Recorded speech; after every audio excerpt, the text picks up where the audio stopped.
Au Kenya, voilà plusieurs mois que des enlèvements extrajudiciaires se multiplient dans le pays. Des jeunes manifestants et défenseurs des droits humains sont arrêtés en pleine rue par des hommes en civil. Certains réapparaissent après plusieurs jours ou semaines, mais d'autres restent introuvables. Leurs familles soupçonnent la police et dénoncent l'absence d'enquête, comme vous allez le voir dans ce reportage tourné à Nairobi. Et c'est le choix de la rédaction. Jour de manifestation au Kenya. Les rues de Nairobi sont verrouillées par les forces de l'ordre. Les rares personnes qui s'y aventurent sont rapidement interpellées. Frédéric Ogiro, arrêté le 25 juin, a disparu pendant 24 heures avant d'être retrouvé dans un hôpital de la capitale.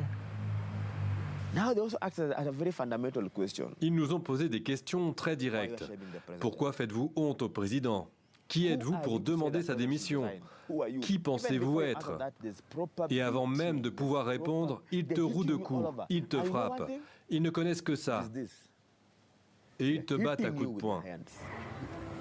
La police nie toute implication. Pourtant, le 15 juin 2026, le gouvernement a accepté d'indemniser des victimes de bavures policières. Parmi ceux qui pourront en bénéficier, des personnes qui ont été enlevées.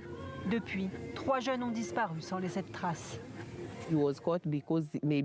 Peut-être qu'il a été arrêté parce qu'il est très engagé. Il s'exprime beaucoup et il est apprécié des gens du quartier. Au commissariat, ils nous ont répondu qu'ils n'avaient personne de ce nom-là. Nous sommes allés dans les hôpitaux, à la morgue, où il aurait éventuellement pu se trouver.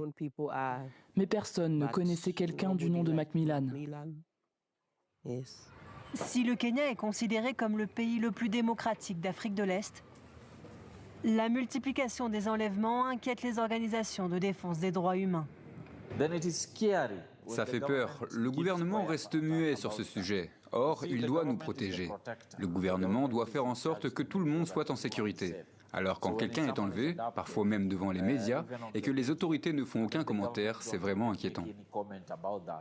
Selon cette organisation, 423 personnes ont été enlevées depuis 2019, 11 rien qu'en juin 2026.